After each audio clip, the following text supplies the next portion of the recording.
Okay, let's get started.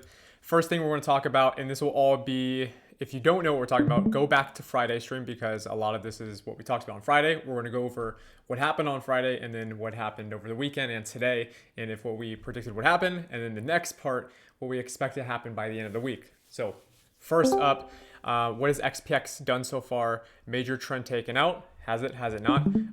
Very simple. Today was another massive update like we were talking about on Friday. There's a lot of buying momentum right now, and you'd be foolish to fade it right now. You'd be foolish to short, and you'd be foolish to sell a lot of your long positions. A multitude of tech stocks are going, 6, 7, 8, 10%, and these are multi-billion dollar market cap companies right now. So nothing to fade at all. Something to keep in mind is the same trend we've been talking about. We're getting very close to that confirmed breakout. And again, this trend line breakout isn't really the most important thing that we're looking for. We're looking for that daily EMA to flip because each time before, when we did have this breakout of the EMA, we get a lot of this indecision near it, right? We don't want to see the indecision. What we want to see is the bounce and the continuation. I'll show you some examples of this in a second. Same thing that happened in August of 2022 with SPX. You get the breakout, you get the momentum, and then 1, 2, 3 days max, not even within a week of trading time, and you fall back under, and then you retest, and then you break back down, right? So very easy to get out of that bias if you do see the breakout and you get the breakdown and then to retest. Very easy. I mean, you're within 2% margin from the day of breakdown. Yeah. So from the retest, 1 to 3% of max drawdown after you get a false breakout.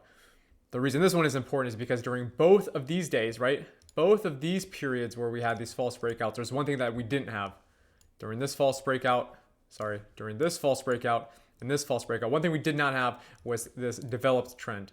And again, I said it on Friday, a lot of people don't want to use trend lines anymore because they think that it's a retail liquidity form where you'll get manipulated from it. I think it's bogus. I mean, the amount of times that it works speaks for itself, and this is not one to shy away from. It's given you many opportunities, three great shorting opportunities. And now when we reach the fourth one, which is the one we got today, this is where you start looking for the sign of weakness from sellers and the sign of markup. And this is where we're expecting that markup within this week. Now, we expect something different from SPX and something a little bit different from Bitcoin, and that's where we're going to get into the second part here. SPX is getting close to its breakout. This week is the determining. So by the next time we stream, there will be a conclusion with this SPX trend. It is not going to sit around here for, we're not going to have 5 more trading candles within this small range. There's going to be a breakout or another breakdown here back to the bottom of this trend. So we'll figure out the bottom of this. You guys know my bias. The bias is a breakout in continuation. We are at 400 psychological level was hit today on SPX. 4,000 on SPX was hit today. Not much selling volume throughout the day. We were marking up the entire time. No sellers to be found. We broke the previous highs. It's very difficult to be, consistently bullish in this current trend. Now let's move to Bitcoin. We talked about on Friday, the 22,900 high. We want it taken out before we see any type of retrace, and we'll just play back. Most likely what happens is we're going to get this to break. This is about 23,000. It's this high here, right? It's this obvious high that has this low. It hasn't been taken in the last, 4 or 5 months. So 4 to 5 months of this high not being taken, right? We wanted this to get taken on Friday, and it took us the next trading day, right? The day after we had the stream, the high gets immediately taken, right? I think it was like as soon as Friday candle closed, it broke to the upside. So it's now broken to the upside. Why is this important? Why is this level important, and what does it matter? So now that we've taken this high, right, a lot of the buy stops at this level have now been taken. Now we are ready for the first point of retrace, I believe. And this is the important part because we want continuation, but without retracements, we won't have much continuation. So high gets broken. Now the indecision comes. It has been 3 days, 1, 2, 3.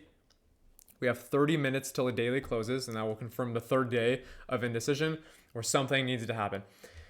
If you have multiple days of indecision with candles that look just like this, and you can go anywhere and look at this, right, where there's a lot, either this can be to the downside, right, if we invert this, this can be to the downside or the upside, right, where you see multiple attempts for it to break down or break up, tends to happen that you're going to get the opposite reaction. So this is going to continually try to break up.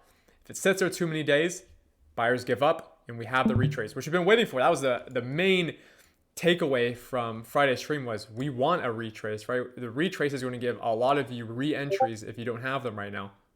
And we'll give you an exact number here. And the exact number is going to be very obvious to calculate. It's going to be 50% of the range from the daily gap that was created from Friday the 20th markup phase. This is going to be, let's call it 21,800 even. This is it. This is where I would start bidding. Make this perfect. So the exact number would be 21,800. 50% of the daily gap that was created on Friday is where I would start bidding. Now, for those that want to get very technical, the highest amount of discount is going to be in the lower 50% range of that gap. So whatever that's going to be, it's going to be 21,800 all the way down to 21,200, right? I think getting down too far into this level doesn't matter too much. You maybe have 2% of a difference in entry. It does not matter. I'd rather get entry fast and then not have to get left behind. Also, with the amount of with the height of where our 50% range is, remember we talked about this 4-hour 200 is going to be coming up fast. If by the time you get an alert that 21,800 is hit and you go and check the 4 hours 200 is at the same level, that's also the same level as the daily, turn up the margin a little bit. Someone has to tell you, you got to turn up the margin during this period because there's going to be large opportunities for you to take advantage of. Don't let it, fall through your hands. Okay, so that's what's happened with Bitcoin. We've taken the 22,900 high. I've reminded you of the next move. The next move is retrace. Now you pray for the retrace. Unfortunately, another momentum, another period of buying pressure is going to send us just to the next level, which again is a huge missed opportunity, which will be 10%. Right? That's a massive opportunity. But I have altcoins to show you in the event that happens. You have exposure to the altcoins instead because of what we said on Friday. There is this period of Bitcoin got most of the buying pressure, right? Bitcoin's over its daily 200. A lot of altcoins are. Majority of the market, these altcoins are not over their daily 200s, and you can literally scroll through this. Storage is not, Ethereum Classic's not, Bitcoin is, right? KDA's not, Sol's not, bands within it right now, Chainlink's not, Hive. So this is showing you most of altcoins are underperforming relative to where their 200 EMA is on their charts right now. So that's where we talked about the path to alt season. Who gets the most love first? Bitcoin, major caps, Ethereum, and also Ethereum is over its daily 200. This is giving you, a lot of relevance to what's going on with the current path. Majors got a lot of their momentum already. Where's the momentum going to go if Bitcoin has that retrace from this level we talked about, right? If this level produces retrace, who's getting the love after and where is it going to go? Now, it's fairly simple to say it's going to go into the altcoins, and I have a few to show you guys that I think are going to be the top coins to watch. That brings us into our third bullet point here. What alts to watch? I have 3 on here. XRP, and I know I have ETH here, but ETH should definitely be considered as a major and also an alt because it can move like one at times, and I have BNB as well. We'll go over XRP first because it's probably the coin I'm paying the most attention to, and I have my larger position is within XRP overall, so we'll go over this one. Glacier sent an entry for this quite some time ago. If you still have your entry from Glacier, sorry about that. If you still have your entry from Glacier, keep it. I'm personally not selling any of my position in XRP at the moment. I know if Sir Trades a lot is listening to this, he is going absolutely crazy. But the reason I like XRP so much is because it has beautifully respected its EMAs. Those are most of the time the coins that I want to watch that are respecting the EMAs. This means that other traders or other algorithms that are also, trading this asset class are respecting this exact same, technique or indicator that I'm looking at. XRP is not one that falls short of this. As you can see, absolutely beautiful period following the 4-hour 200 and has provided some of the best buying opportunities possible. I think Glacier was buying near these when he sent out his signals. I think it was the last 2 weeks ago. Some coins that don't respect these too much, and you can just go to a chart randomly and you can see near respects it beautifully. But a bunch of coins like this, AGIX, it's one of those coins that you actually won't get too much value out of, or EV value out of using EMAs. This is a low market cap coin, to be fair. So lower the market cap, the lower the value is of the last 200 trading candles.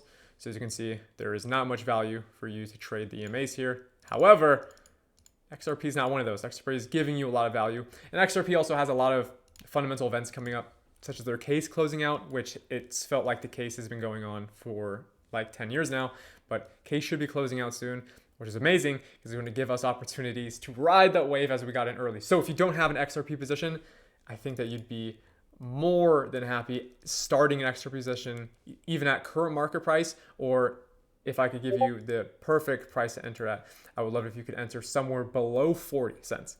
If you get right at 40 cents or below 40 cents, I think you're doing good, and then you can ride that wave. We won't see, the number one thing we're not going to see is anything below this 37 cent, 36 range. So you need to wait if you want optimal entry. 6%, 7% retrace. Again, Bitcoin's planning to retrace, right? We hit that level, we took buy stops, and we were ready to now retrace. And we wait for the retrace, and then as the retrace comes, that's when you grab the alts. XRP, and then ETH, another one of my favorite ones, only because ETH is into the category of buying into strength. ETH is obviously into strength right now. It's broken over the daily 200, and there's not much guessing work that needs to be done with this coin. It has also taken its relevant highs. Literally, I mean, that looks like it was the Pico top. I might have just missed them, honestly. Might have hit it on purpose, but another one you want exposure to. I don't need to explain Ethereum too much, as this is a coin that's going to be riding the coattails of Bitcoin for a while until you get the flippening.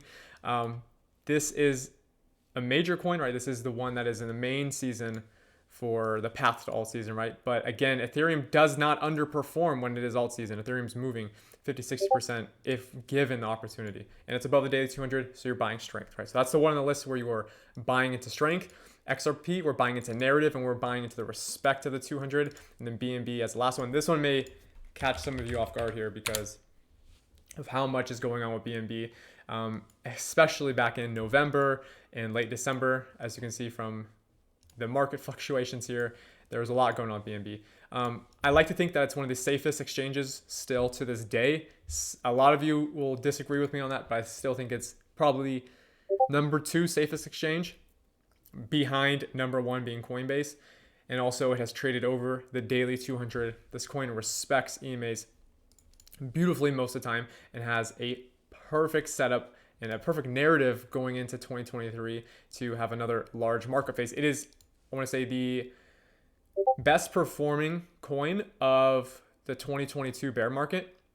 And I say this not because it has gained a lot, but I say because it hasn't lost a lot. If we go to the start of 2022 here, January 2022, BNB has only lost about 27%. Still a loss. However, when you're talking about underperforming, overperforming assets, assets that lose 50% and an asset that loses 27%, one of those has outperformed the other, even if it wasn't a profit, right? BNB is one of those coins. BNB respects the weekly 200, a strong coin, CZ's behind it. One of the coins I would absolutely hate shorting. I know a lot of you made bank shorting this coin during the whole debacle with FTX, but BNB on the list. If there's any retrace, and honestly, personally, there doesn't need to be that much of a retrace for BNB to be entered. I would enter it even at current market price, right at $300.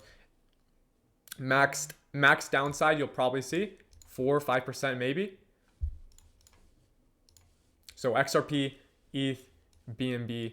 I'm giving you the narratives. I've given you the reasoning for them. Those will be the top 3 coins I'm watching on a potential retrace from Bitcoin, which we should be getting within the next day, 2 days.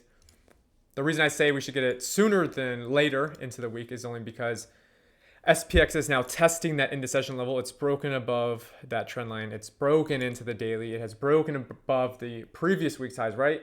17th. Yeah, previous week's highs have been broken above. Now it's time for buyers to make up their decision. Usually during decision making, that is when we get small retraces. Not too much should occur, but during the indecision period with SPX, crypto will have its slight downfall. And once we get that downfall, you get entries. And XRP and BNB, I have no problem with most of you entering that at market price today. Okay. And the last, of course, end with Tether dominance, Bitcoin dominance. Did anything change? Because we talked about this in heavy value. There's a lot of value in these. By the way, nothing's changed. It is the same price that it was at this exact same level. Nothing's changed. There's nothing different about it. Again, this took One thing to notice is on Friday, a lot of key lows or highs were taken. And usually when these are taken, you do get your retrace, right? You want to take those stops and then take your retrace and then continue. So it's a simple continuation pattern. This was a strong high that has now broken below, or this is a strong low that produced these weak highs because for the strong highs now. So it's strong to strong. And once you get that, that is trend change, right? Strong low only because it has broken the previous highs. This is a strong high now because it's broken the strong lows. So important level for tether dominance, but not much else to note because it hasn't done anything since Friday. It was only 3 days ago. Bitcoin dominance, also not much has changed. It's the same theory where you should be positioning yourself more in alts right now. We've had the Bitcoin move. We've had the Ethereum move only because it's over daily 200. And now you can position into your larger caps like Wi-Fi, Aave, Maker. Once those start taking off, you also get the subset of the other groups.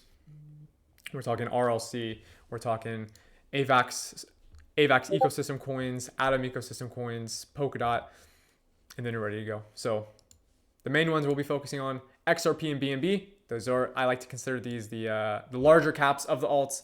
And then after that, you'll have your KuCoin alts, KDA, Eagle, QRDO. These will be the next ones to start flying. And by the way, most of them you can tell are pretty much still extremely extended from a lot of their daily 200s. Use the daily 200s as magnets. It makes the most sense because over time, this is what they're attracted to. They're attracted to the daily 200s for an indecision. As you can see, Bitcoin attracted to the daily 200 and then it gets its decision from there. Okay, that's pretty much it. I wanted to give you guys the 3 main coins, and please don't sleep on XRP. Probably one of my favorite, again, my highest margin position is in XRP right now. I want everyone else to be able to ride the train with us. Make sure that's on your list. Edit your watch list and put XRP at the top so you just get an alert every day of what it's doing.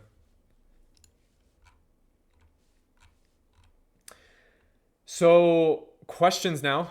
Last time you guys didn't have questions. I suppose that's because I've explained it well enough. But if there is questions, let's take them now while we're on there. I'll actually end the YouTube recording now and then take the questions now. So that ends the YouTube. See you guys later.